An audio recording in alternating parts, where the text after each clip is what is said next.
Live from the apocalypse, this is State of the Game, volume 82. I am your host, Dan O. One of my cats needs to fix its face, knows who she is.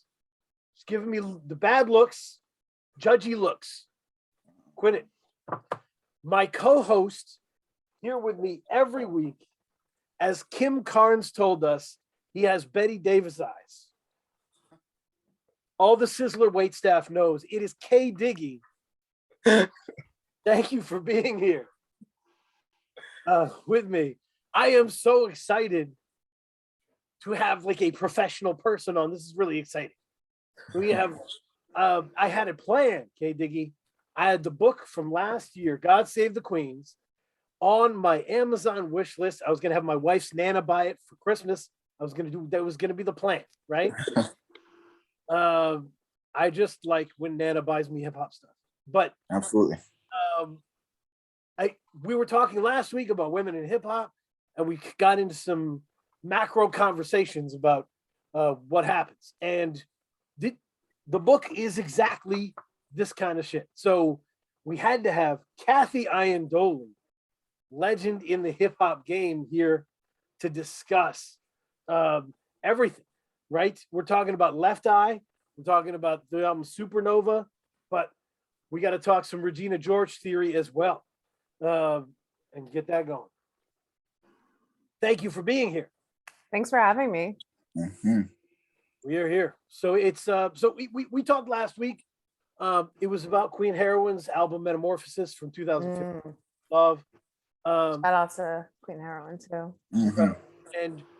But we were talking a lot about how one of the reasons that album is so special is because we both feel like there's an incredible weight on women in hip hop presentation wise, right? Mm-hmm. There's always a presentation thing. I stumbled into a metaphor that I really kind of enjoy. That is like they're instantly sexualized. Women, when they come into hip hop, there's like a marketing kind of need for sexualization. So the audience hungers for sexualization, but once they get it, once she's in the bathing suit doing the little Kim pose, then they're like, there isn't enough meaning in these lyrics, man. You know, and so it's like the metaphor was like you ordered a pizza and you asked for a book too. Like, come on, you ordered the pizza. So women get hit with that 1-2 punch, right? And so the Metamorphosis is kind of free of all that presentation stuff, and they get to, and it's amazing. So does that theory make any sense, or is there more to it than we're thinking about? I think there's layers to it. I think that when a woman in hip hop tries to enter through really any door, whether it's music, radio, journalism, record labels, right? There's an expectation that comes in when it comes to like what is wanted from the woman entering space, and then what happens when the talent is seen, or when it comes to the level up, so to speak. So like if we're talking about women in hip hop musically, the goal was always to have women be like an accessory to a man. That was the entry point, like first and foremost, right? It was always like a girl added on, right? And over time, as women became their own groups, and even, there was always just like a dominating male figure, right? And we see that even with TLC, right? But what happens is when a woman rises to an uncomfortable level of success, that's when the criticisms come in. So when you're talking about hypersexualization, right, it only becomes a problem when it's outselling men's ability to rap about having sex with women.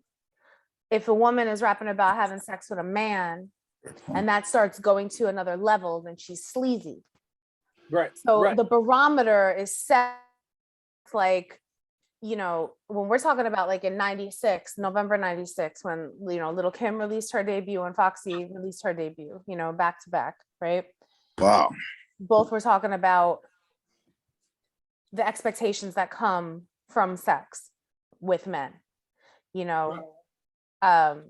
Foxy and Kim both spoke about different things. Like Foxy, you know, I saw your little thing, now I'm swaying it, okay, and then like that, you know. Little Kim, you know, not tonight. Like the whole thing is rooted in empowerment that at times can come across like emasculating, right? To a man who now has to work overtime to please her. Whereas when men are talking about it, it's like, if you don't have a fat ass, if you don't have this, you don't have that, Yeah. I don't want you, or I will begrudgingly do you because that's just what I do. Like that kind of thing. When you change that narrative and it's like, no, what you're working with, suddenly it's a problem. So when you're talking about the optics of all this stuff, especially when you're talking about now, women being the hit makers in hip hop, Absolutely. that's where you see just the narrative going into this, like, wow, I don't know, you're taking away from the fiber of like hip hop's purity. And it's like, am I the only one who remembers Akinelli? Right. I didn't know we were rapping in a convent before WAP got here. Right. So I think like that's where that, you know, we become like, you know, Vestal virgins when women are talking about sex, right? But you know, when a woman's called a busset baby, it's fine, you know. So I think like that's where, you know, when I talk about the layers to it all, that's where the story goes, like in whatever direction. And I think it's like, you know, when you're talking about a group like TLC, they were also a group who kind of latched on to a different kind of discussion surrounding sex.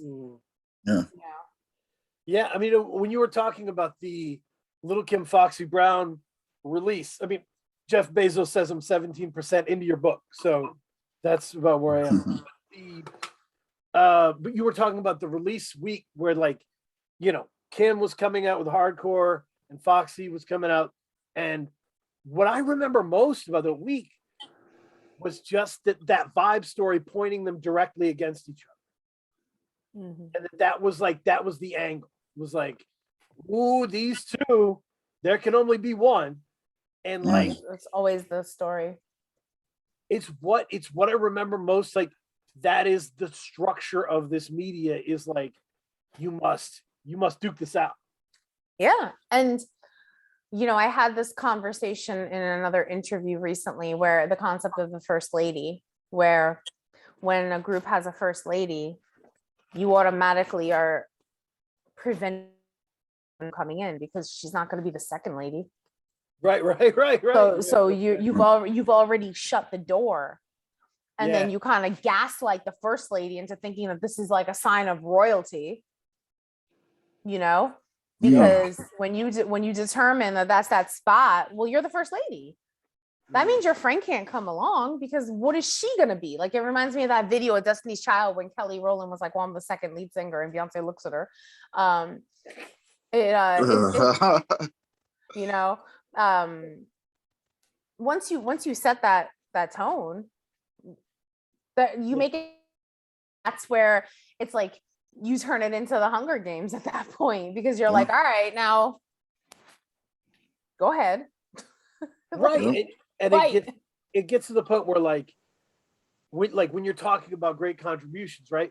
When you're talking about how great 3 6 Mafia is, like, you don't get to Gangsta Boo until way too late. Well, here's the thing. I was just going to mention 3 6 Mafia when you said that. Look what happened when Gangsta Boo left. Then LeChat came in. Right. And when Gangsta Boo came back, like, they literally didn't know what to do with Chat and Boo. Yep. You know, and it was a situation where when they decided, this has happened so many times in history where it's decided, like, in my book, I talk about LeChat going down to, I think it was Freaknik with with Juicy in them, and she was wearing like short shorts, right? And Juicy was like, "What are you doing?" And she's like, "It's hot. It's Atlanta, I think, like where they were. Yeah, there was Atlanta." And she's like, "It's hot. I'm wearing my shorts."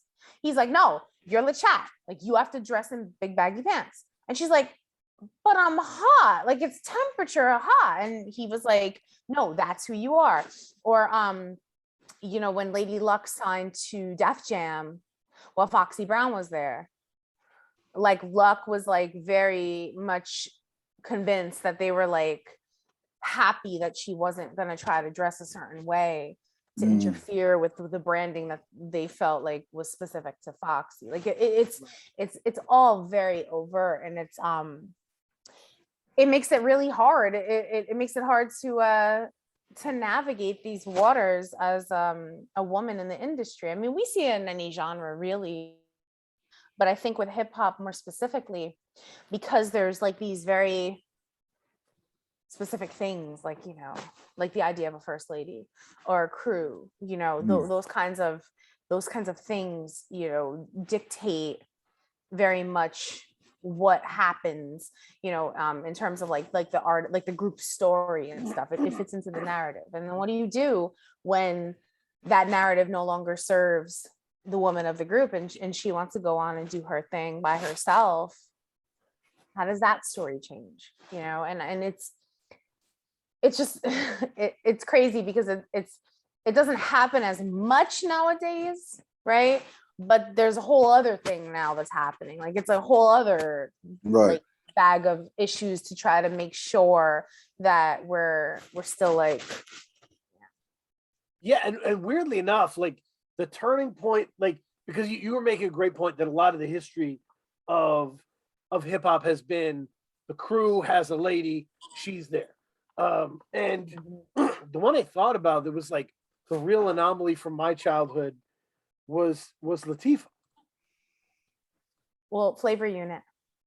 Right, but she was kind of out there in front by the time, you know, I was really engaged, and like, you know, she was just like popping into, you know, into places and killing verses and dropping crazy albums, and she was like in charge. You know, it was never like it didn't seem like she was on the side being brought in. No, but with Queen Latifah, very much like Missy, right? They knew that they were when they were going in, they were going to call the shots, and this was not going to be a situation where they were going to be taken advantage of.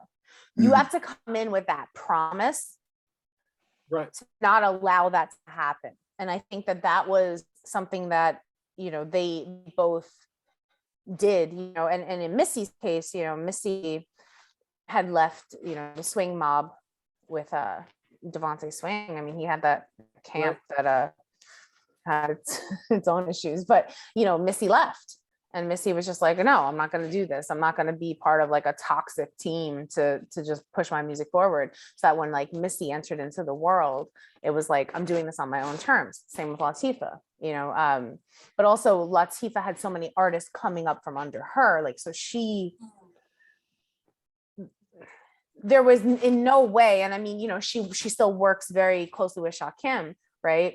But that is a mutual respect that is really rare in this industry, right? So, but I think like with Latifah, her force and her presence were felt so like, you know, I want to say like aggressively, like just like passionately, like she just like Latifah was Latifah, you know, and I think that you didn't have a choice but to understand and honor that. And also you're Queen Latifah, you know, that like your breakout hit with Moni Love is called Ladies First. You are setting the rules.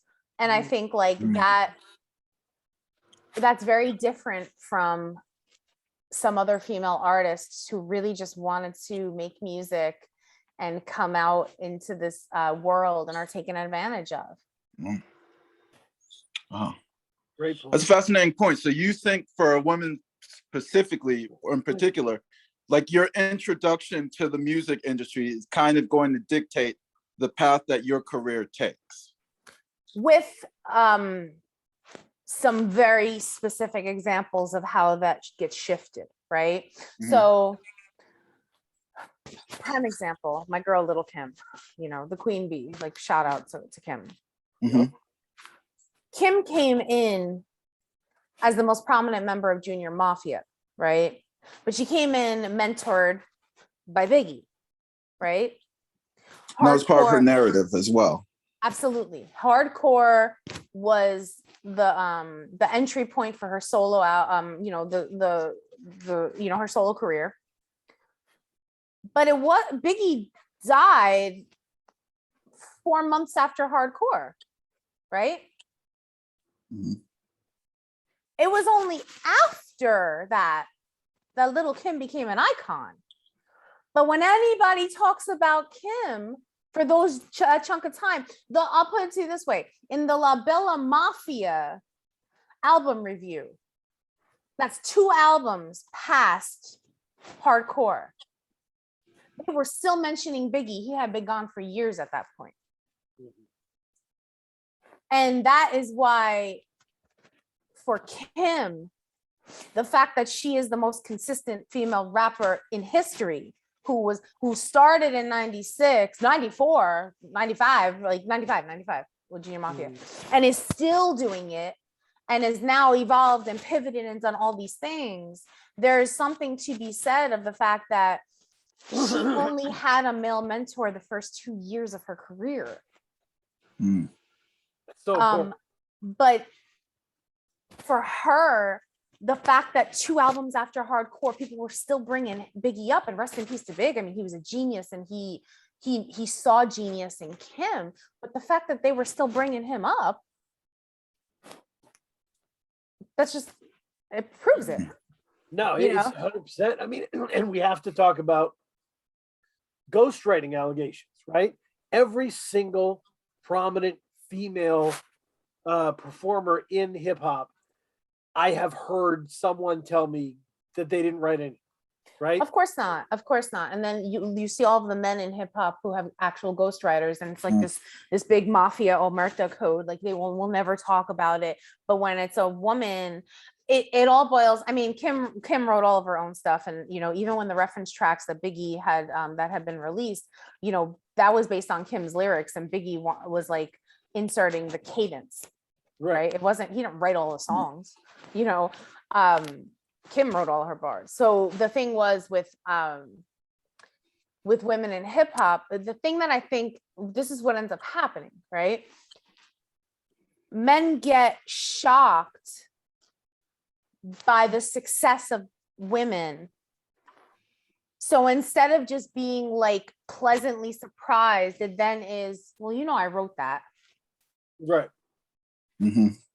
Like, you can't just say good job. You can't just do that.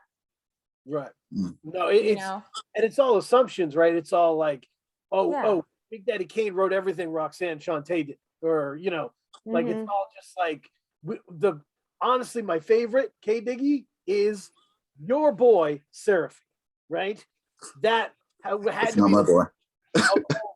it's just like Seraphy kind of quietly, smugly accepting the like I will report for Nikki, and then they break up, and Nikki keeps making hits, and he's Wait, like, you called Safari Seraphy? Seraphy, yeah.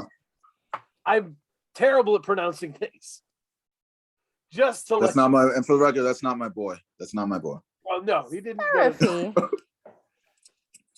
No, he backed that way. Eventually, he was like, maybe I didn't write everything. Maybe she is an artist and stuff. Because they know the value. They know the value of how it's hard enough to be a woman out here in this space. To take away that, they know what that means, right? Mm-hmm. You know, meanwhile, you've got, don't worry if I write rhymes, I write checks. Right. Does he write his own rhymes? Well, sort of. I think that means that I forgot better shit than you ever thought of. Whatever, like the Kanye line, right? Yep. People could boldly just be like, you know, you know, don't worry if I write rhymes. I write checks. If a woman put a like that out there, No. Yeah. Yeah. No, and there's always, yeah, you were talking about the Cardi B, Nicki, you know, I think 2018, you know, when there was issues there, and how it was just like part of that consistent mhm, years, you know, linking back to Kim and Foxy and everybody. And so I just wanted to think about where things are now. Are they mhm. better now? Because it seems like they're a little better. I think they're better than they were, right? And how would we define better? That's a good Better is not creating continuous narratives around why there's such a big issue that women are in the space. But I think, unfortunately, right now, in this moment in 2021, October 2021, in hip hop, Mhm. misogyny is it's not gone. Sexism is not gone. No. But what has been replaced as the shock now is homophobia. Mm. So now, while women are killing it, now Lil Nas X is not allowed to do his thing suddenly. Like, you know what I'm saying? Now it's like that's become the thing to attack at the fiber, like the core of its being, you know, while you know, the heart of hip hop's being not Lil Nas X. But what like, you know, so because now all that's going on, you know, Kim's got, you know, new shows coming out, Cardi's got shows, you know, you've got so many women in the space, like Amazing. like up and For sure. down, from like Megan to City Girls to, you know, like No Name, Rhapsody. yeah, Yeah. Doja Cat, like you've got so many women that are doing their thing. Yep.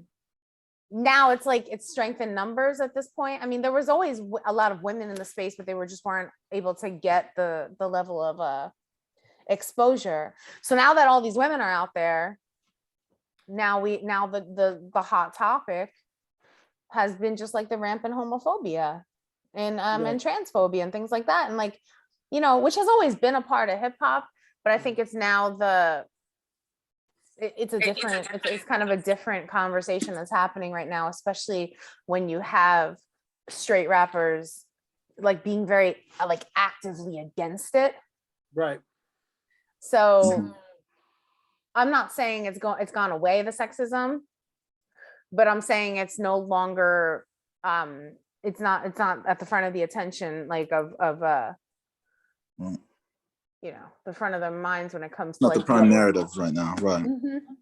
Yeah, I mean, it seems like maybe two things happened. First, like the industry kind of collapsed, so the gatekeeper system was kind of gone, and now it was just like people coming from all sides. But also, it seems like a new generation of people just didn't accept the fight of that. Like, I remember the one that sticks out to me is Megan, when like, because I think the internet did try and make Megan fight Nicki at one point. Yeah. And then they collaborated.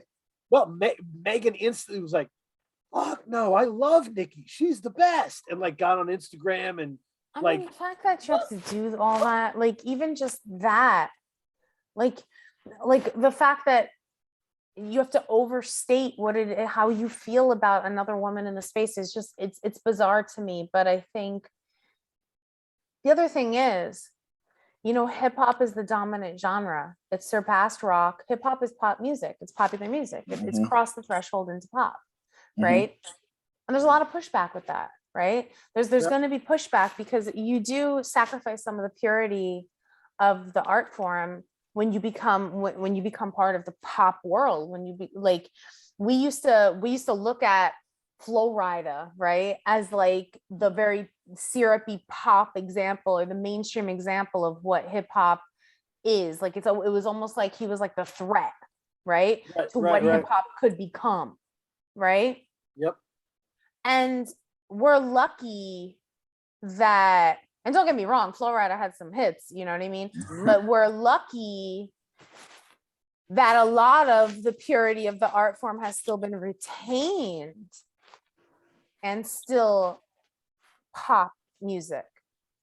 We're fortunate, right? The other Right. thing is, I think what has happened also is we have mistaken the physical act of rapping in a song to be rap music. And I think that's become another issue, right? That has just over time kind of been like, you know, in a very weird way. Like, I mean, I think about, remember Joey Lawrence Yeah. from Blossom? Yep. Yeah, that song, Nothing My Love Can't Fix. And Ooh. in the middle of the song, he starts rapping. Right. Is that a rap song suddenly? Yeah. By those standards, no, it was pop. They just kind of like pushed it off to the side. But if that came out now, like, what does that mean? Right? Especially now that hip hop is pop. Like, does that become a hip hop song? Like, what does that mean? Yeah, it's like the Mm. I'm in Maine, so like the smug kids when I grew up loved to tell us over and over again that Blondie created rap music. And I was just like, ugh, like she was Fab Five Freddy's in the video. Like, what is wrong with you? I don't know. It was Well, exotic. you know, Debbie Harry's from my hometown, so shout out to Debbie Harry. But I think like what, you know, Blondie, the group was Debbie Harry, they were a vessel for, they were able to, Blondie stood, you know, if we're talking about, Blondie was probably the most gray area as disco morphed into hip hop.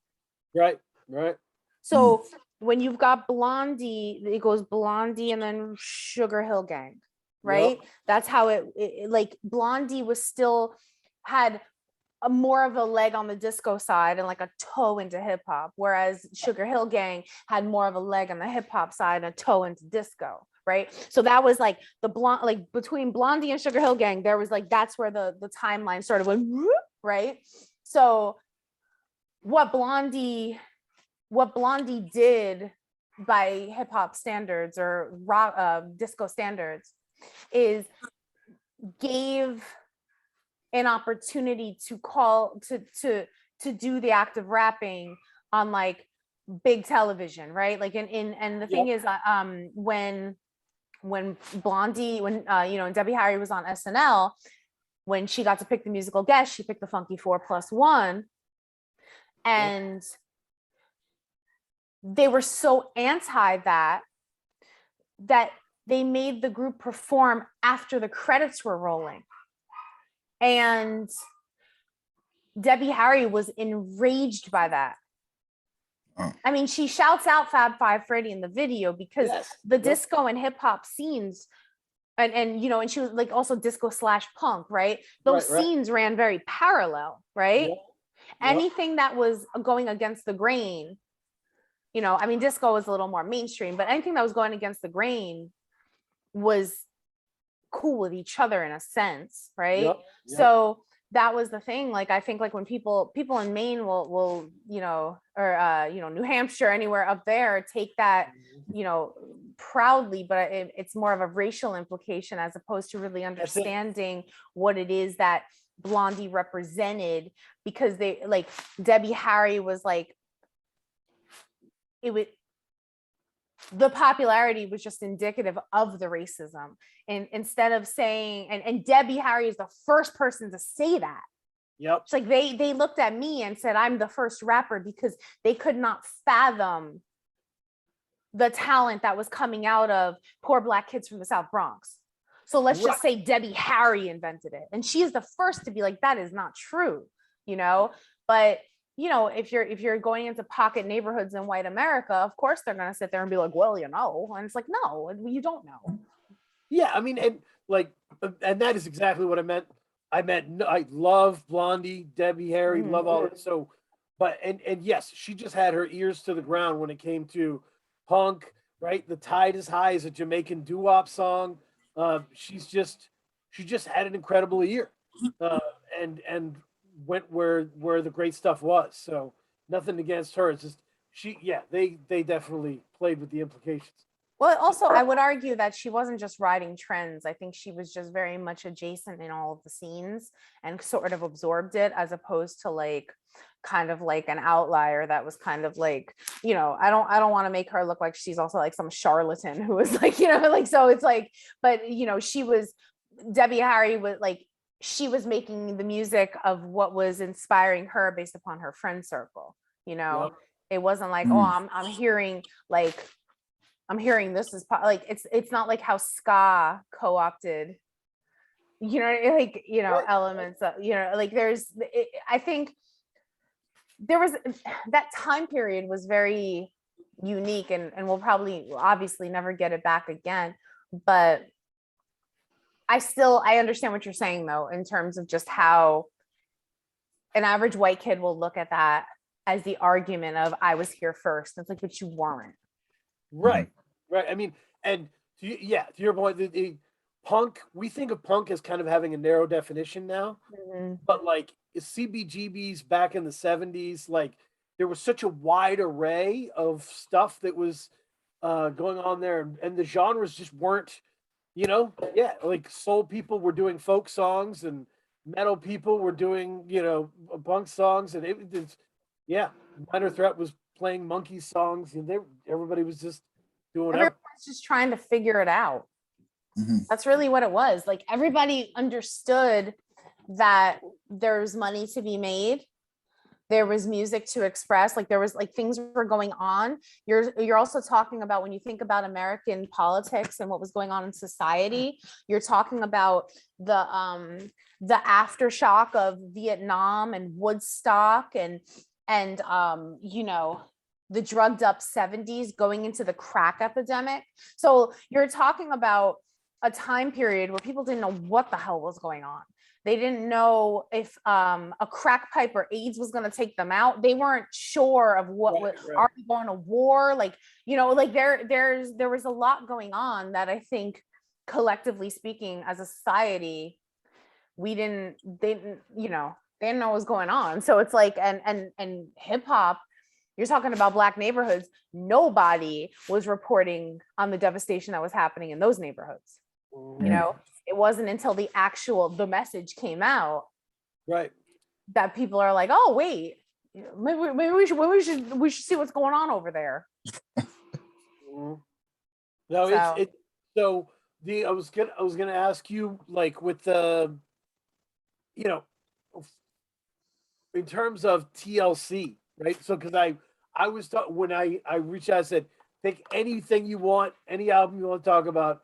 You picked Supernova by Left Eye, and why did that come to you? What was the reason that you wanted to talk about it? Well, as a rapper, I think Left Eye was devastatingly slept on, right? I think that there was a story in Lisa Lopes that we neither appreciated while she was here, nor really dug into after she passed. And Supernova is not one of my favorite albums, but I wanted to talk about it because I wanted to talk about what Left Eye felt she had to do to get the respect she deserved. And there are points on the project, and I have my notes too. There's points on the project where you can almost see very specifically where she was trying to tap into something that was happening during that era in an effort to really just kind of prove that she didn't need two singers flanking her, Right. but also that she had the bars within her, she could make the hits, right? So you're talking about an artist who first album wrote so much of that project with Ooh on the TLC tip, okay? Wrote the song, wrote all her own lyrics, but then wrote the songs, right? A song called Baby Baby Baby ultimately becomes the switch that's flipped that makes TLC go from a hip hop group to an R&B group, right? With an R&B group, if you are the rapper, you lose priority. Yeah. You get into Crazy Sexy Cool, where she is she already has her problems with Andre Ricin, and she already gets pegged as the problem, right? So at that point, you get Waterfalls. They take her rap off, the most important part of the song. They take the rap off for the radio version. Yeah. Right. Yep. So then you get to then they file bankruptcy. Yep. By the time you get to Fan Mail, the biggest song is No Scrubs and Unpretty. They throw her a bone and give her a rap and only the video version of No Scrubs. And Left Eye's like, I don't feel connected to this anymore. Right? Never mind the fact that this woman is working with NSYNC and Spice Girls, and she's like, Donnell Jones, remember, like Keith Sweat, like she's already, yeah. So she's already going out on her own during this whole time period. She gets to this project. She's like, I don't feel connected to this. And why would she? There was no space for her to grow, evolve, show her talent. And, that the reason why I picked Supernova is because of just, you can take that project and you can feel the urgency behind it. Yep. And it's just really unfortunate because like with how the Left Eye story ends, it was just very unfortunate that that dream didn't get realized. Right. So critical. Yeah, I mean it's weird. When I was in high school, I disliked TLC, Crazy Sexy Cool. Really? Yes, but there was only one reason. There was only one reason. Okay. It was very popular, and when something was very popular in the '90s, it was very annoying. Okay. It was everywhere every 90 minutes. MTV, radio, you just couldn't get away from it. And so I naturally shut it up. But I re-listened to Crazy Sexy Cool recently, and I was like, this is exactly my kind of album. This is really good. Oh man. So much so that you want to be Chili in the picture. Like you're now part of TLC. Yeah. Although T-Boz had a special spot for me there. But I would say, yeah, she was, so it was, it's so weird because I just missed out on this. Like, I always loved the singles. I think Crazy Sexy Cool has like maybe the best run of singles you can think of.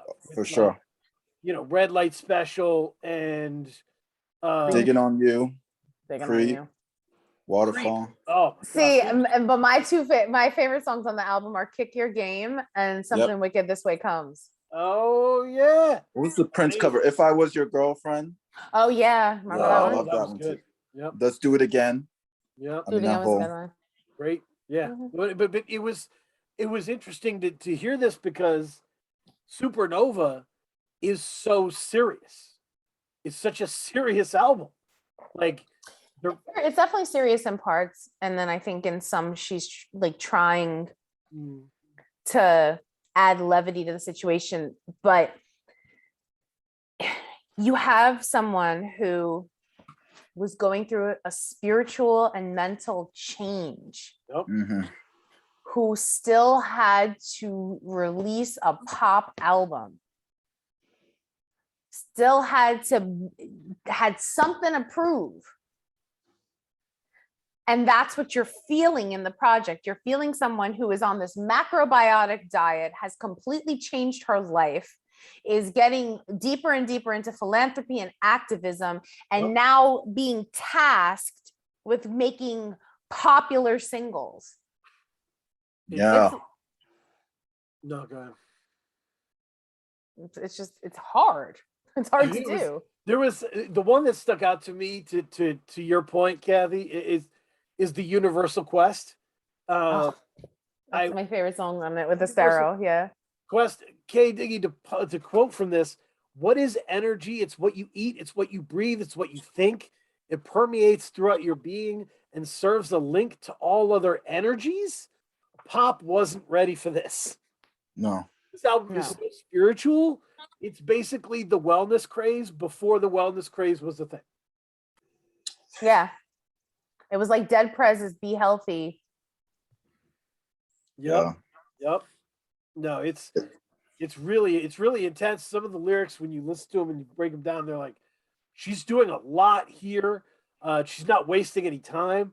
The one that's fun, I think, the most fun for me on it was Block Party. Block Party, yeah. Block Party Yeah.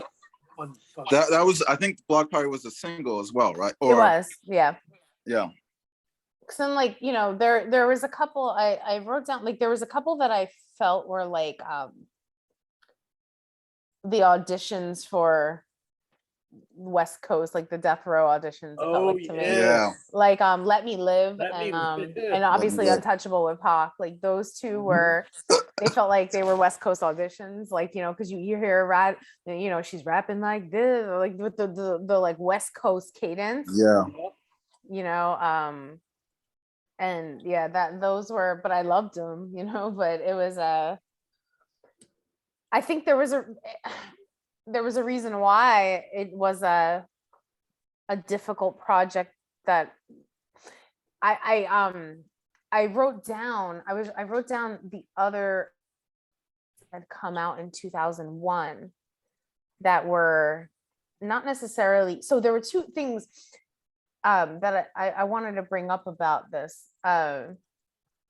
because the album didn't release here due to poor sales overseas, Yes. per Wikipedia, right? Yep.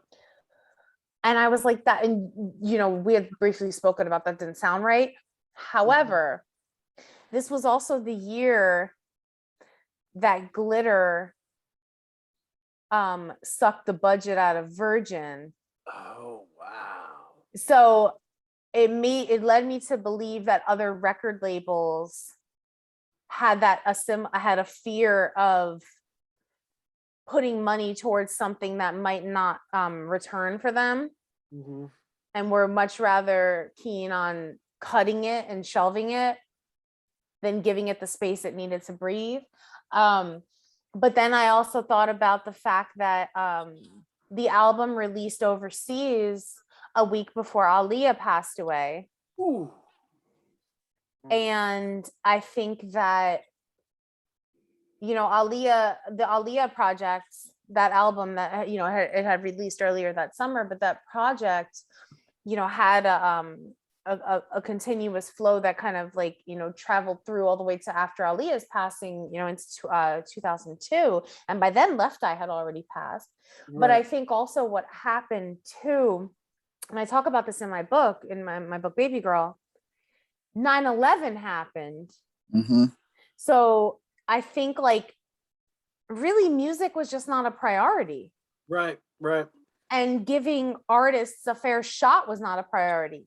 Now, there was a lot of projects that came out that year, like No More Drama, J-Lo, Survivor, Songs in A Minor. You're Right. talking about some big albums. Blueprint, right? Blueprint, yeah. Yeah.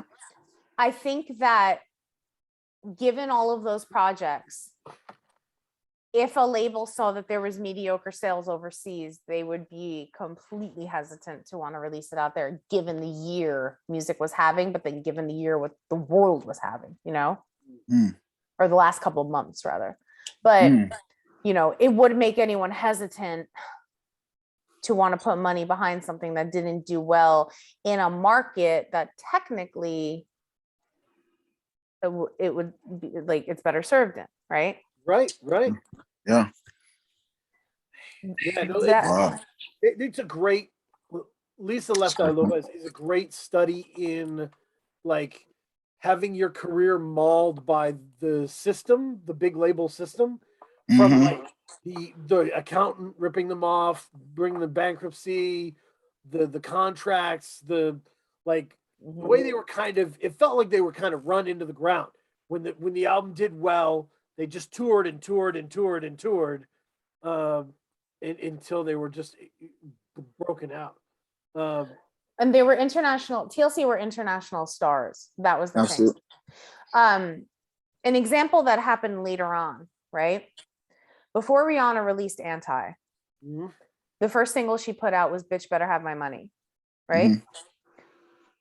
The song did terribly overseas because especially in bigger markets that used to love Rihanna, like places Right. like Italy, Mhm. because it had the word bitch in the title. And overseas, they don't typically curse in their song titles. The next single she released, Oxygen, which didn't latch on overseas because it was far too politically specific to America. So Rihanna, even herself, a titan like her, had to regroup before Anti Work. came out. So Right. I think the unfortunate reality was that Left Eye did not have time to regroup. Now, their Supernova was remixed and moved around because it was going to be part of it was going to be NINA for Right. you know, Death Row. The row. The row.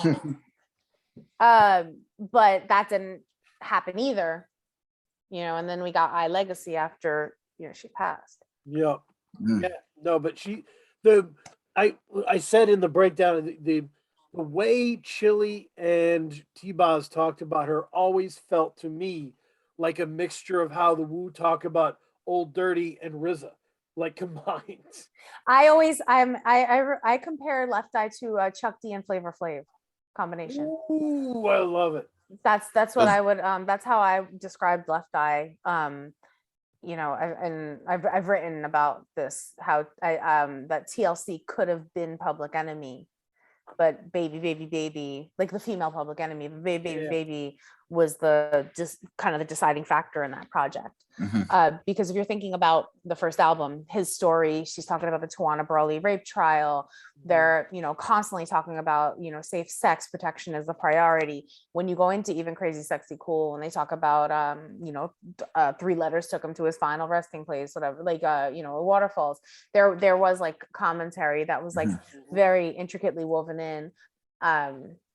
And I think that because their direction was very much dictated by what they decided was going to be TLC's success story, you know, that's something I always like think about, is that they could have been like a Public Enemy of sorts, but yeah.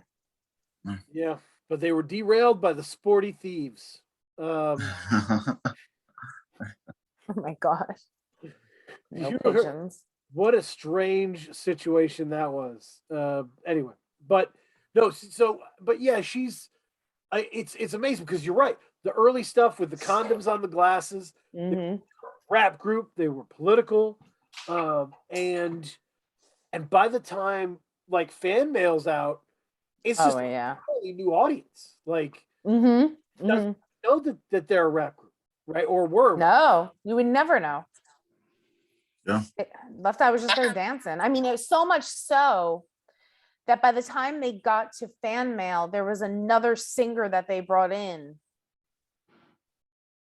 Like, it was like she wasn't even part of the group at that point. Oh, they had a background. They had a studio singer come in and do parts. You know,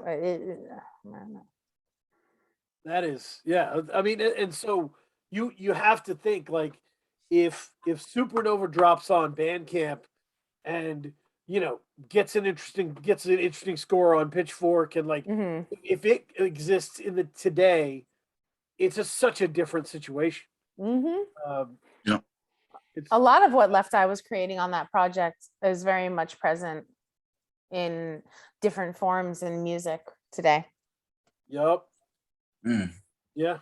No, it's there's some like so K Diggy. Yeah. Strangest moment on Supernova. I nominate Jenny. With Jazzy Fa. Faye, is it Fa or Jazz? Jazzy Faye. Jazzy Faye, yeah. I love Jazzy Fa though. I think that's a good trade up. But it's Rick Rock who did the beat, and it's one of the most subdued Rick Rock beats I've ever heard. And Jazzy Faye, a very like Jazzy Faye hook, and she's kind of into these. It feels very like playalistic kind of scenarios. It's just so different. Every time I hear it, I'm just struck by how different. That was probably the label. The label was like, yo, they probably heard her progress and were like, we need something. Yeah. So they hooked her up with Jazzy Faye, because her and Jazzy, they don't really fit together on paper, but I'm guessing I don't know his discography at the time, but I'm guessing he was producing hits at the time. So Well, it was before Sierra, but yeah. Jazzy Faye had worked with Aaliyah. Okay. He did the song I Don't Wanna, which was, it was a soundtrack hit, but it was on 2 soundtracks. It was on the Romeo Must Die and Was oh it my Nutty God. Professor or was that a different? No, now it's like completely, it was a Next Friday, I think. Oh, okay. Yeah, I'm pretty sure it was that. No, I'm gonna have to fact check that because I literally just wrote a book on the matter. Let's see. I'm looking it up because But no, it's a weird song. Jazzy Faye is weird on that. it was Next Friday. Yeah, Oh yeah, you got it. I was right. Okay, good. But yeah, I think like, that was a very, there's some songs on this album where I'm just like, this is, I don't know about this. Yeah. It's true. But I also think that when you just think about the project and where Left Eye was as a human, Right. so much of this project, it's just very evident. Yeah. You know, it kind of reminds me of, like, when I heard the first song, like the first note I have is, this is too positive. I know why this wasn't pushed, like it was almost like, and it kind of tied it back to, like, I kind of look at the struggle that Lauryn Hill was going through at the time as well. And I think really at that time in the early 2000s, like the labels had control over the cultural narrative. Right. And if your lyrics, I mean, just in general, but particularly as a woman, if your lyrics and what you were saying wasn't pushing the narrative that they were going for, or that they think was going to sell, they were not going to give you support. Right. And they were, not only would they not give you support, but they would, what's the word I want to use? They would tug the leash until you abided by what needed to be done. Yeah, they wouldn't back it. They wouldn't give you the tools that you need to actually get it to the next level. Until you did, and then they would tug the leash until you did what they wanted you to do. And I think, like with Dan, what was saying about the gatekeepers, with the gatekeepers being down, like a project like this would be much more successful in this environment. But at the time that she released it, there was no way that this lyric with this amount of positivity was going to get the push that it would need to get the recognition that deserves. Right. Yeah, the other thing that strikes me about this album, really, like, that is not Left Eye's issue, really, is that this was a weird time for production in the pop space in hip hop. It was very Neptune, Swizz beats, like anti-soul samples, like kind of synthetic sounds, right? Trackmasters, right? It was the era of Trackmasters, and so I just can't help but wonder, like, does the production on this album make sense? Like, what if this had been a different sound signature than what we have here? Yeah. There's also I'm looking over this. There's a lot more of other songwriters in this, which is new for Left Eye. So Life is Like a Park, she doesn't even have any writing credit on that first song. On Hot, which I enjoyed, she's second songwriter listed. Block Party, she's first. But there's other songs. I Believe in Me, the one that's kind of sounds like a TLC diss almost. Yep. She didn't write that. There's some that are all her, but then, like, A New Star Is Born has 1, 2, 3, 4, 5, 6, 7, 8, 9 writers. Now, one of them is James Brown because it's because of samples and stuff like that. So there's that.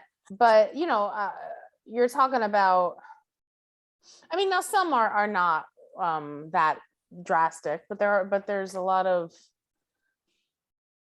more going on than just Left Eye rapping. But I think it also has a lot to do with the fact that Left Eye was now responsible for creating whole songs. Yeah. And Left Eye may write a song from beginning to end, but in terms of the composition of creating a whole song on her own, it's a lot harder to do in practice, right? Oh, Right. yeah. Yeah. When you have Left Eye coming in like it's ladies' night, what or I was like I was doing Angie's part. Never the one packing the guns. Like she comes in, and it's like you're coming into the song like you anticipate her. What happens when she has to be the main attraction? Right. Yeah, no, think about the time it took like Pusha T to get his footing as a solo artist. Yeah. Right. Just Malice isn't here now. Like this is all me. All this stuff. Yeah. How do you create a body of work that is competing with Aaliyah, J-Lo, Janet Jackson, Mariah Carey, Usher, because 8701 came out. How do you create a body of work that is competing? And then on a hip hop level, Jay-Z, like you're now against your solo debut is now competing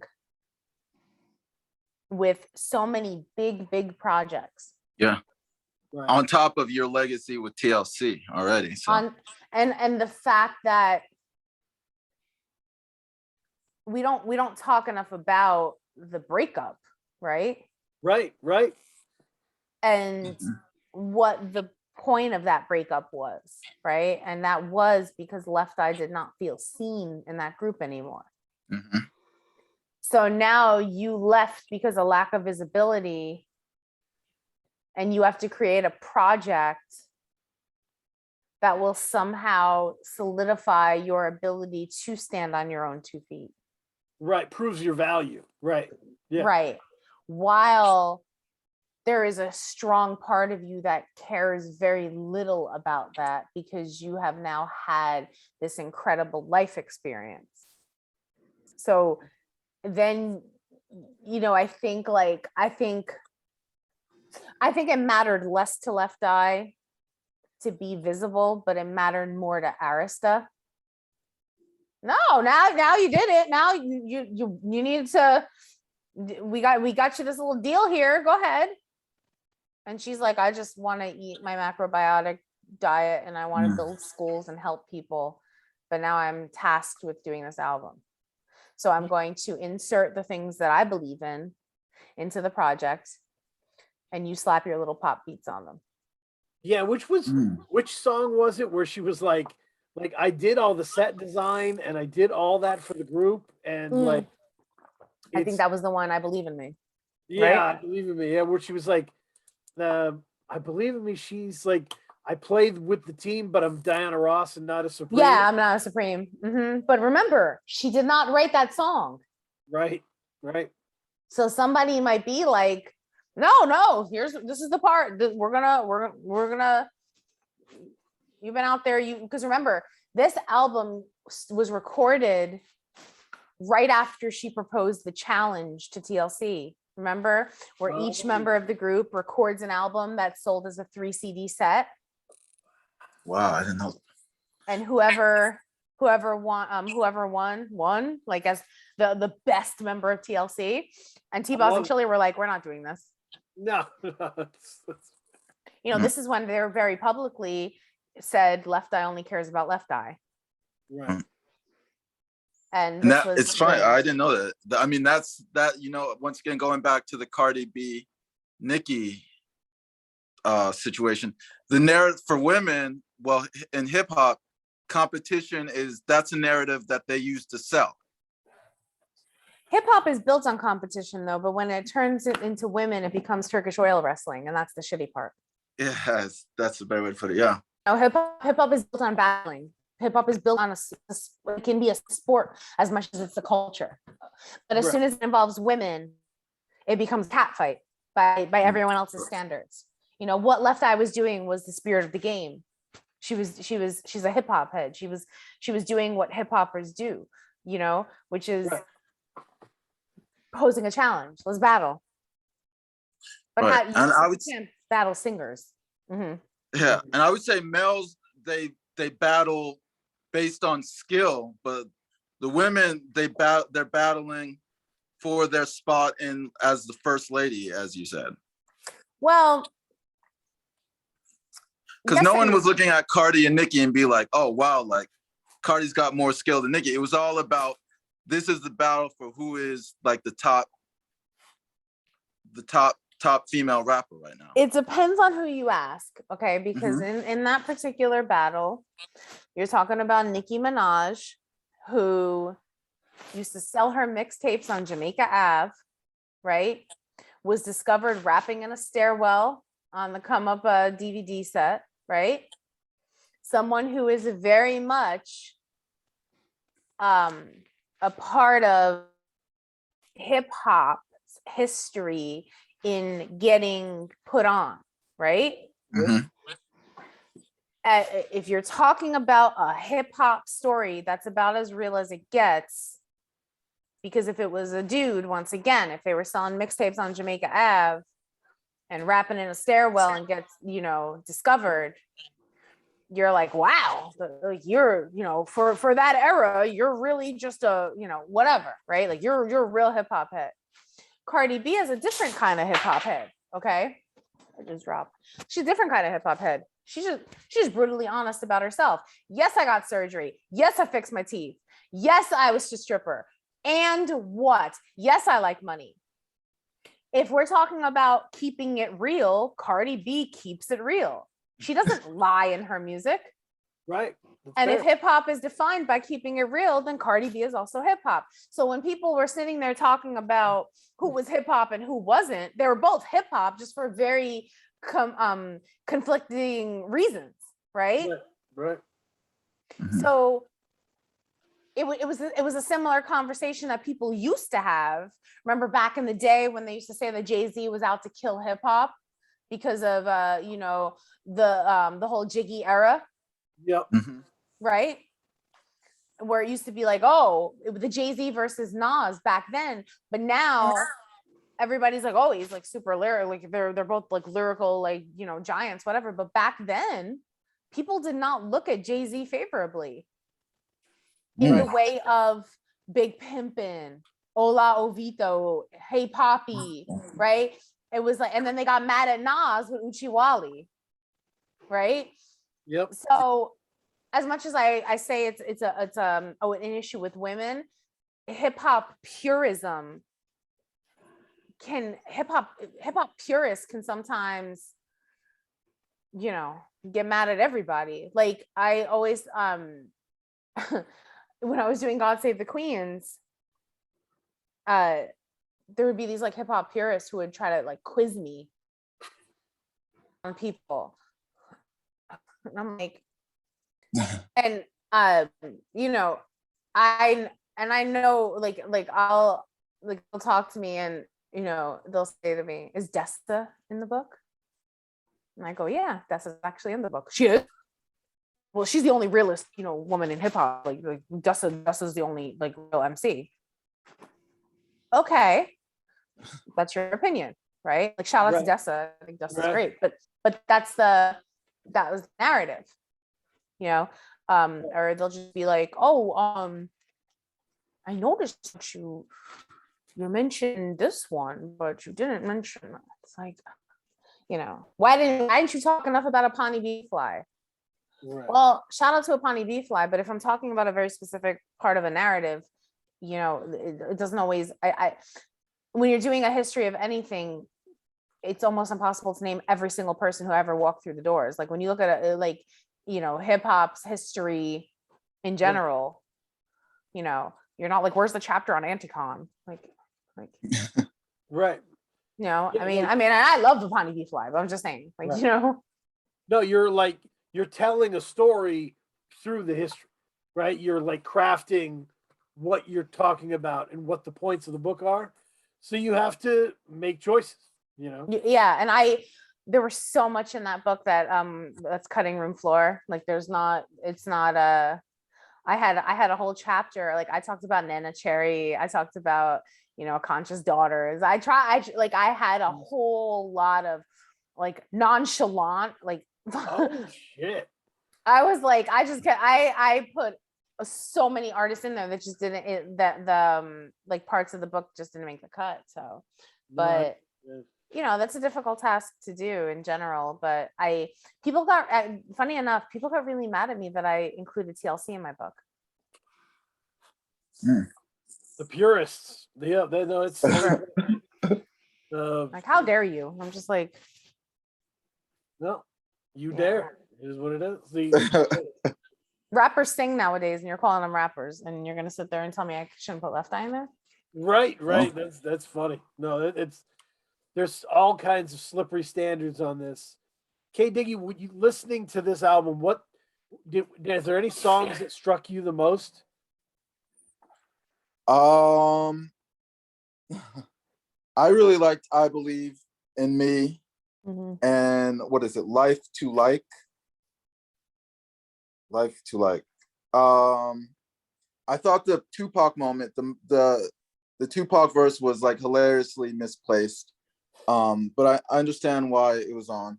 I just thought it was just, in general, I just thought the album was,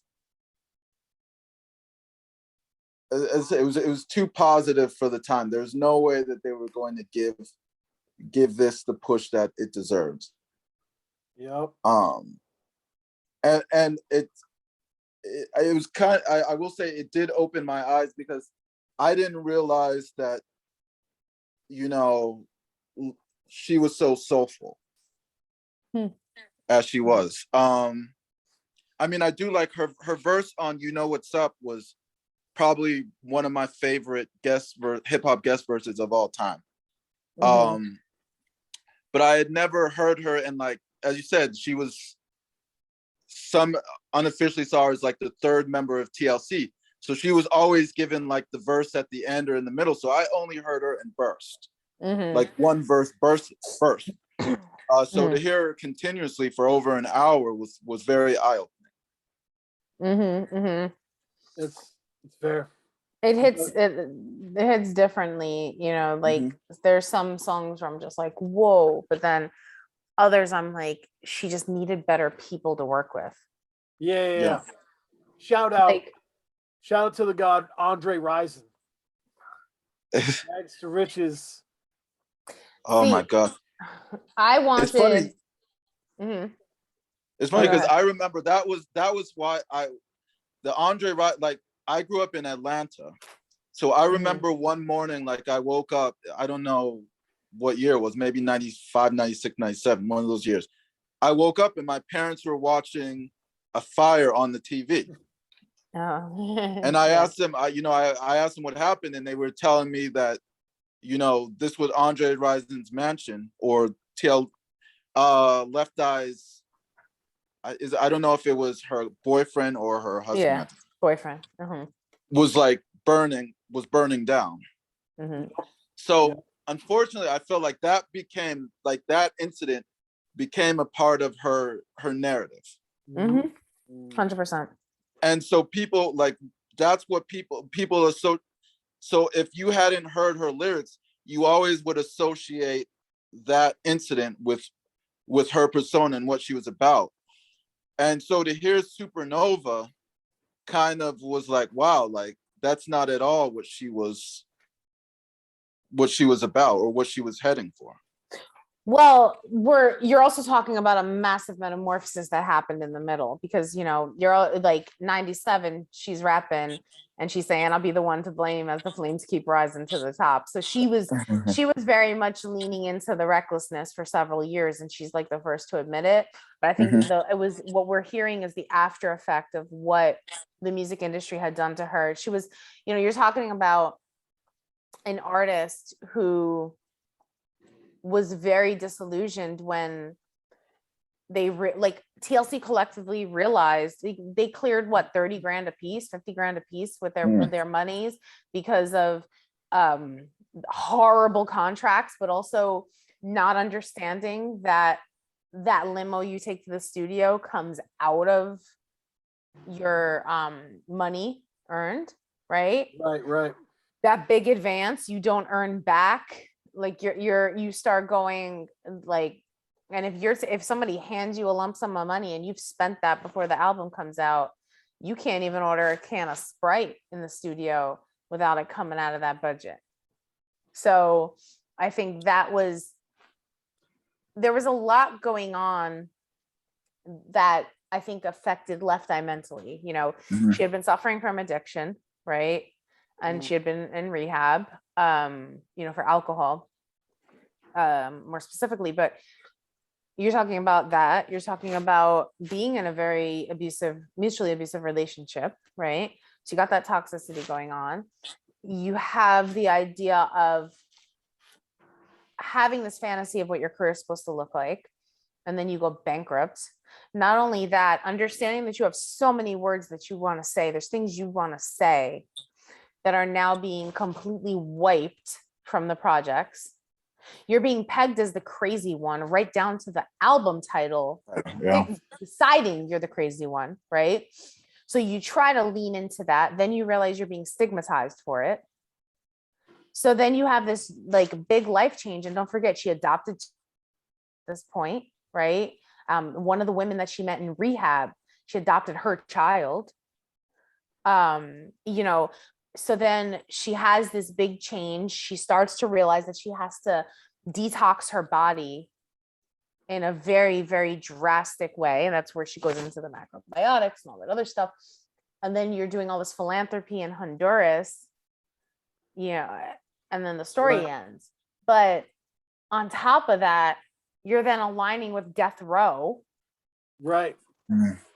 There was just a lot happening mentally, and you know, she had discovered Black. She was trying to have a career as, you know, as an executive too. It was just a lot, and I think that's why Supernova comes across as so disjointed and really difficult. But I think the best part, the beauty of the project, is how much we can pull from it. Like the moments that are brilliant are super brilliant. The moments that are super forced. So you can hear the project and you understand Left Eye even more by listening to it, because in the forced moments you see what they were forcing upon Left Eye. So it allows you to really get a full view of who she was. Right. No, I mean, one of the things, K Diggy, you talk about like the burning of the house, and I was thinking about it listening to this album because in the 90s, one of my least favorite things about the 90s is that everybody kind of had one thing. That was their status. You know, like all I ever heard about Ellen DeGeneres was that she was gay. I never heard any critique of her comedy in the 90s. Just that's Ellen, she's gay. And with Left Eye, that's Left Eye, she burned the house down, right? And it's, you know, she had obviously changed. And I saw there was like a VH1 documentary about her trip to Honduras.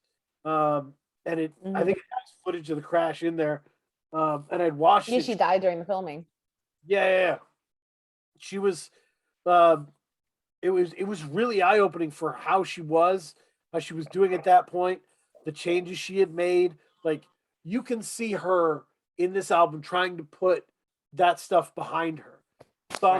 Father, and just like kind of trying to move herself in a better place.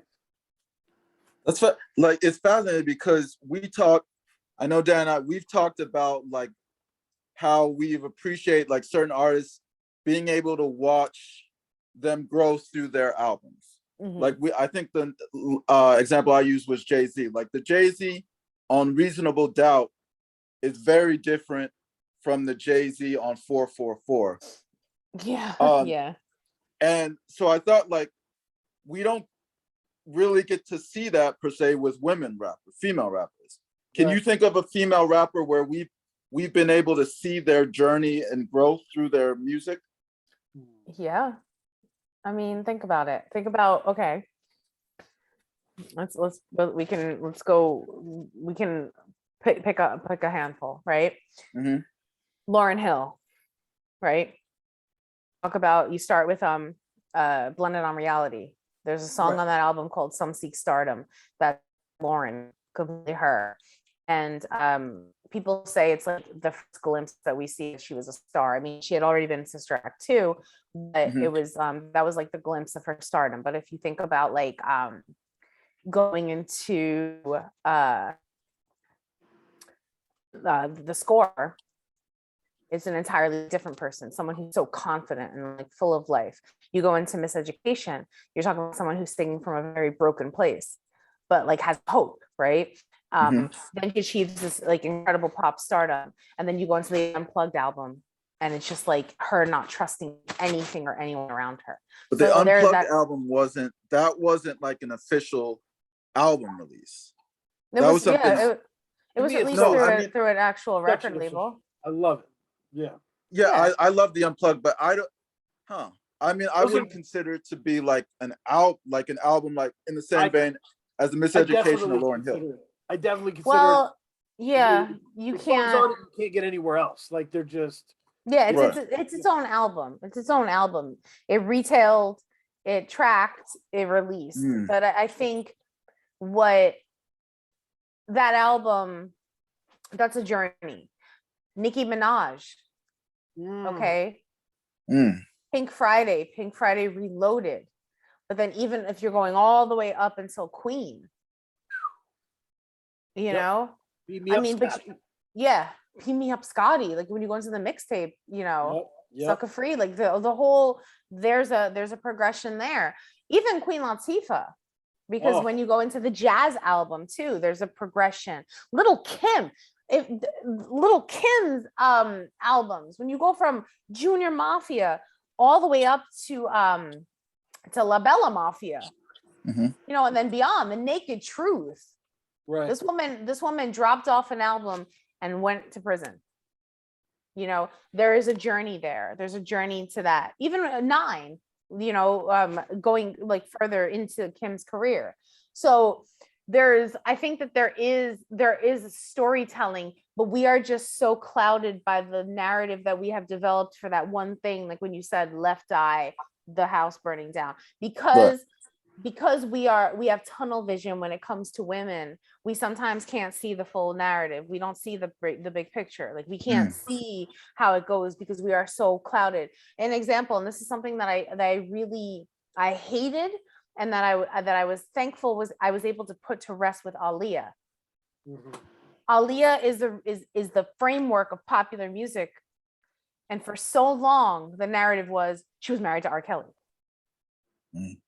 But nobody ever bothered to actually acknowledge, no, she was being abused by R. Kelly because R. Kelly is a predatory, you know, Right. bad man, right? Yeah. But we didn't realize that until a couple months ago in a court of law under oath. People started to finally realize that this man has been doing the most disgusting things to young Black girls for decades. But you have someone like Aaliyah who survived AJ Nothing But a Number era. She survived it. She was a survivor. And One in a Million is like an album, and even the Aaliyah project, like you pick up those projects, artists of today like continuously pull from her playbook. Yeah. But again, the tunnel vision is that thing that you say, like the thing that you think about first, right? And the really interesting part about Aaliyah to me, I can't wait to check out your book about it. I would say that my generation kind of dropped the ball on celebrating Aaliyah in a major way, right? Mm-hmm, mm-hmm. Like the next generation, you know, J. Cole, Drake, Mm-hmm. Drake. they were like, she's the best, right? Like Right. Kendrick and everything. They like love Aaliyah. They grew up on Aaliyah, and she was huge. So she's had this resurge with multiple generations. It's really incredible. But like it's fantastic, and you don't see that with really any artist who has passed on. Like I would argue that her reach in a very different way surpasses some of like the other greats who have been able to continue their careers after their passing. Because I think like with Aaliyah, the thing that sets her apart is the fact that like for the 20 years after she passed, I mean, you know, streaming music really only came in the last decade, but there was no access to it until August of this year. And it's interesting because you're right. I agree with you regarding the impact of Aaliyah, and I just wanted your opinion. Like, what is it about Aaliyah that really struck a chord with this generation? Because, like you said, Drake's got her tattooed on his back. So what is it about her that really struck a nerve for people? You know, Aaliyah had the perfect balance of masculine and feminine energy. Ooh, this is great. Wow. Okay. Okay.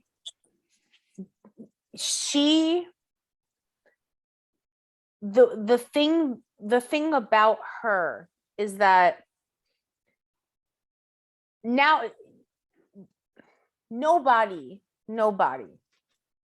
can pull from Aaliyah and pull off Aaliyah, right? Mm-hmm. It's impossible because of the two energies that made up Aaliyah. Now I sound like Left Eye's album, right? But because Aaliyah, the music that Aaliyah made after 1994, right,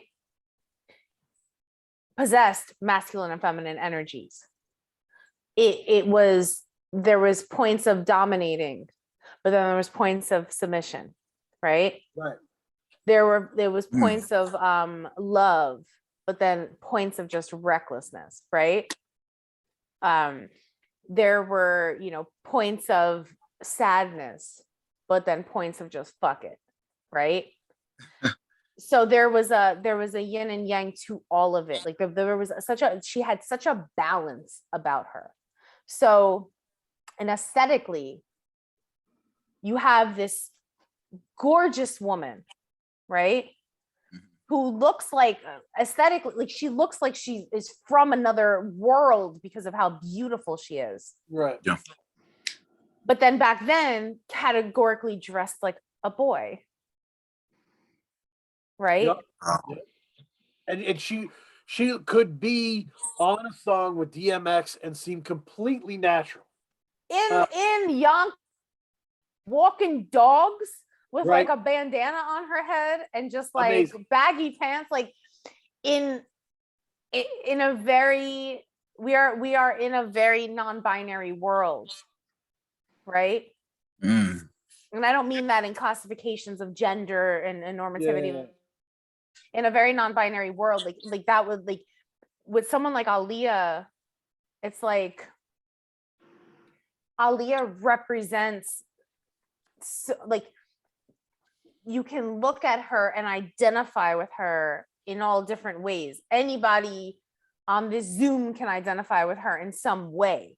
If you go to Yonkers and you're hanging out over there, like you identify with her in that way, you know, or if you, anything. And then sonically, you know, she was a product of a combination of genres and tinkering with what became the framework of the futuristic R&B.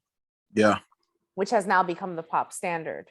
Right. Because if you think about it, the music that Aaliyah was making, she was singing, but she was doing what now is defined as rap. Yeah. Right. Because Drake is called a rapper, but the music that is, when he's not rapping, is still considered to be hip hop, right? Yep. Juice WRLD is considered a rapper, but he never actually rapped. Post Malone is considered a rapper.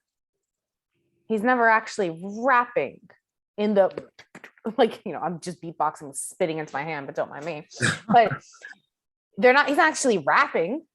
No. And he's called a rapper because he's part of hip hop. Right. You know?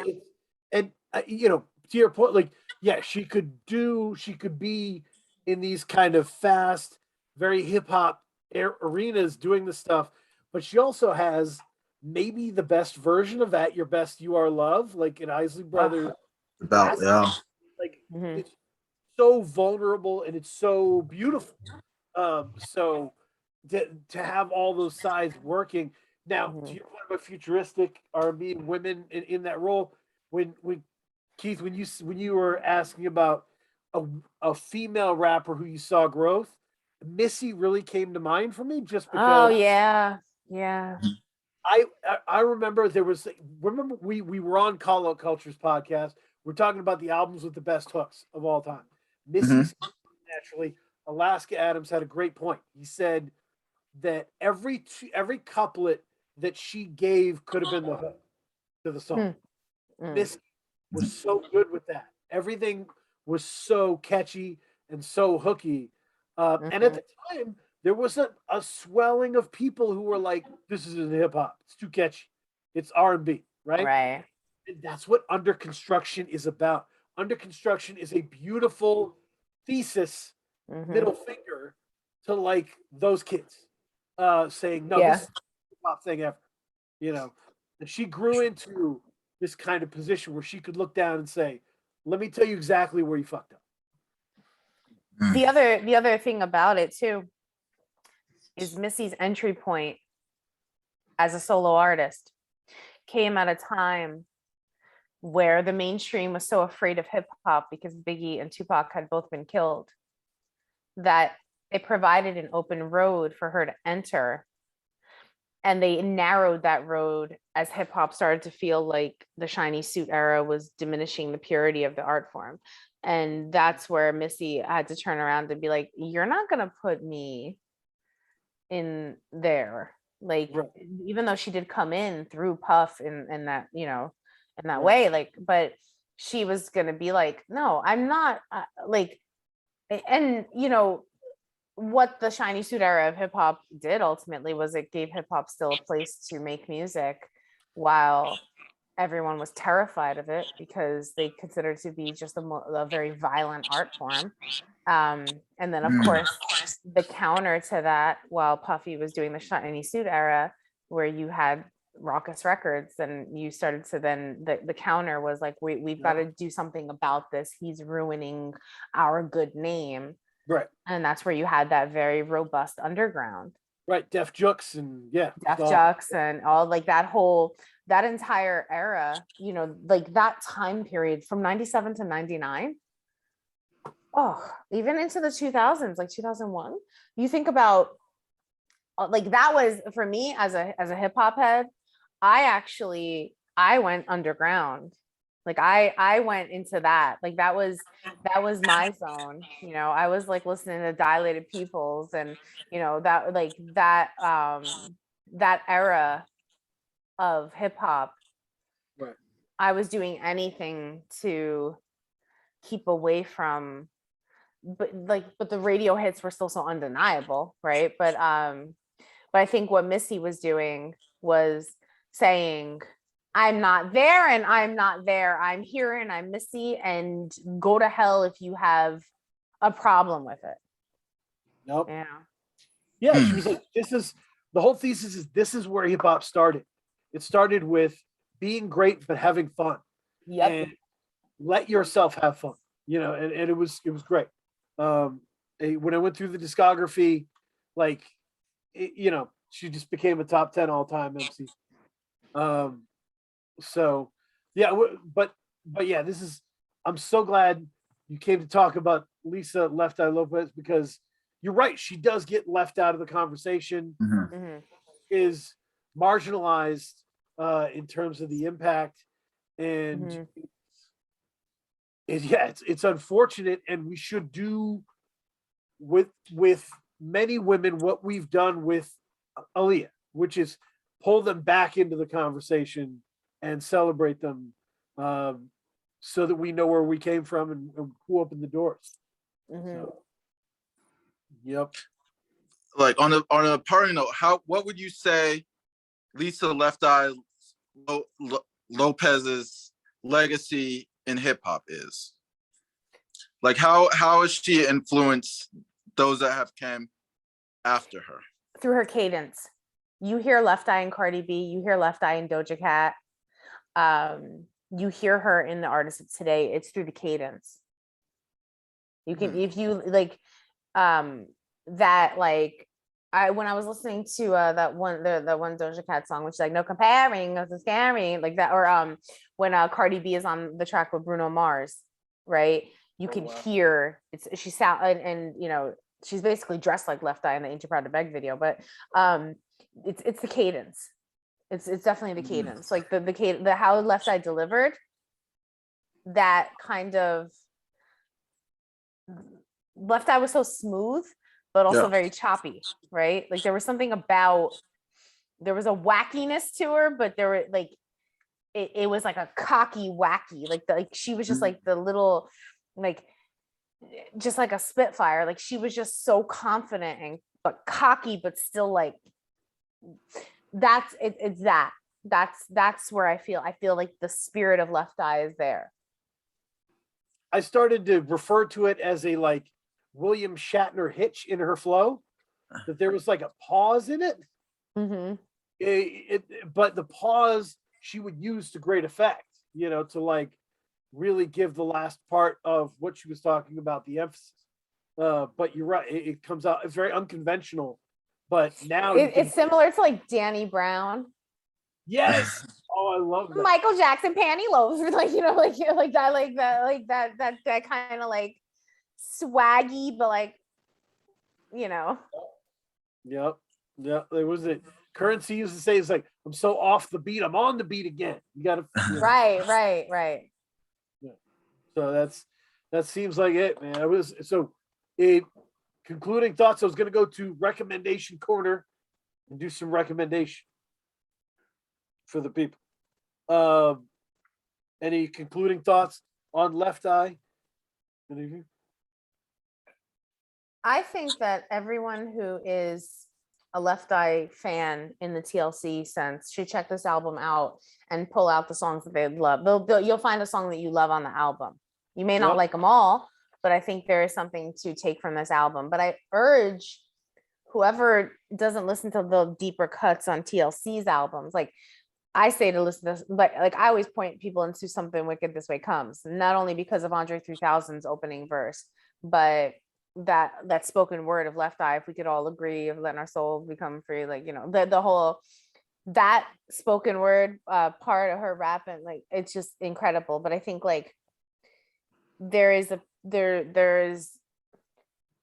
people need to learn more about Lisa Lopes, because she is such an important part of hip hop history. And I'll say it, even though people didn't want her in my book. Foundational life in hip hop history. God Save the Queens. Buy it. Make your barns noble. And Baby Girl is across the room from me, but please. Baby Girl is going to take that spot on the wish list. Nana's going to buy Baby Girl. Shout out to Nana. So my recommendation to stick with women doing great things, I'm going to say La Luz. This is a band out of Seattle.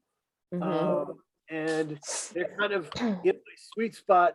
The two genres of music that I really enjoy, surf rock and doo-wop. And they combine that kind of within a punk kind of feel in that. And the harmonies are so excellent. And La Luz is so polished. And Adrian Young is actually in the mix, producing the album. And one of the things I didn't like about Adrian Young is there's a little too much chaos in his production. But the chaos was needed here. La Luz needed a little chaos. He brought it. It's fantastic. These are songs that they never would have made before. Watching cartoons, Metal Man, that are just, it's something challenging how good they are with it's pre-existing. So I'm a big fan of that album. Anything you're rocking, Kathy, that you're really enjoying? I'm gonna be like, well, no, actually, screw it. Halsey, I am not if I can't have love, I want power. That Halsey's new album. I mean, I'm a huge Halsey fan, but this is a very different project for her because she's got production from Trent Reznor on it, and this album holds a special place in my heart because, and it's not related at all, right? But before Aaliyah passed away, she was going to work with Trent Reznor on a project. Oh, So because Halsey is one of my favorite artists, when they ended up working with Trent Reznor, for me, while I was promoting this Aaliyah book, and then when I found out that they were doing this project, it was a very full circle moment for me because I'm such a fan of hers and then also Aaliyah. So I felt like, but the project itself, there's songs like I'm Not a Woman, I'm a God, and like you feel the Trent Reznor production influence, but then you can see where Halsey's going in an entirely different direction from what they brought in the previous albums. So I would recommend that for anyone who has slept on Halsey and kind of just decided she's just a pop star. Yep. yeah. Recommendation: follow Kathy Iandoli on Twitter. Read her critique of Uncle Luke's memoir on Pitchfork. You can. You like that one? Loved it. That was great. And yeah, just check the books out. It's such an easy read. God Save the Queens is such an easy read. Oh, it's thank so you. beautifully formed, like it, and everything's great. So, and Kay Diggy, I don't know if I have told you this. I'm actually writing another book. I've started writing another book. Nice. It's awesome. It's a book of poetry about an album from years ago. So that'll sell like gangbusters. But I'm really enjoying it, and it's been a really cool meditative exercise. So yeah, it just admitting that you're going to write a book is almost as stressful as admitting you want children. Like it's just it's a lot, There's something that you should get, and if I can find the issue, it's so old, but I can send it to you. Cream magazine, Patti Smith had to review a Jim Morrison album for Cream, and instead she wrote a poem. Oh my God, I love that. I forget who is on the cover. I can't remember. But that is it's that guy. Oh my gosh, what the hell? He I wrote a story on this issue about this particular piece. But anyway, it as soon as you mentioned like writing poems about albums, it actually just made me think of that. Funny enough, you made me think of Patti Smith as soon as you were talking about children. Oh, legend. So Kay Diggy, before you go back to John Wicking people, do you have any recommendation? Oh no, man. Music wise, like I haven't really been listening to anything new lately, but I have heard a lot of good things about that Halsey, so I will definitely check that out. It just got overshadowed by the release that was on that week, but I mean I heard that it was a very solid album. Shout out to Gary Suarez and Cabbages. I'm gonna keep Gary. Shout out to Gary. Absolutely. I'm gonna keep paying Gary for Cabbages and then acting like I found the albums that he recommends because they're so good. Yeah. He's amazing. By the way, 1979 issue of Cream magazine, Ted Nugent's on the cover. Woo! That's the one with the Patti Smith review. Oh, back in the day. There's an album Gary recommended called Le Esprit by Toby, and it's awesome. It's really good. So check that. Yep. But yeah, thank you for coming on. It was Thanks for having me. talk about this Absolutely. and to have this full discussion. And everybody should check God Save the Queens. Yeah, and yeah, hope that I get this book done.